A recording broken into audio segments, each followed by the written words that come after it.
Afternoon এখন বাজে 2:17 আর সকাল থেকে বৃষ্টি হয়নি, সবে একটু একটু হয়েছে, আবার বন্ধ হয়ে গেছে। ওয়েদারটা খুবই ভালো।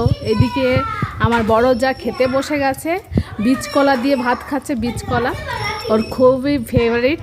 আর এই যে ওর মেয়েটা মন খারাপ, ভাবনা চিন্তা করছে কোথায় যাওয়া যাবে, কি করা যাবে।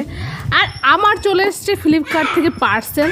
তো আমি বলছি মেজোদাকে যে এটা খোল, ফেস ওয়াশ। তো আমি ফার্স্ট টাইম ইউজ করব, কেমন কি জানি না। আমি উপটানের বলেই অর্ডারটা দিয়েছি।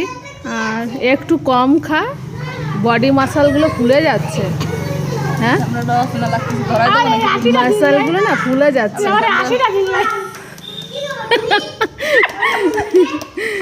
এই যে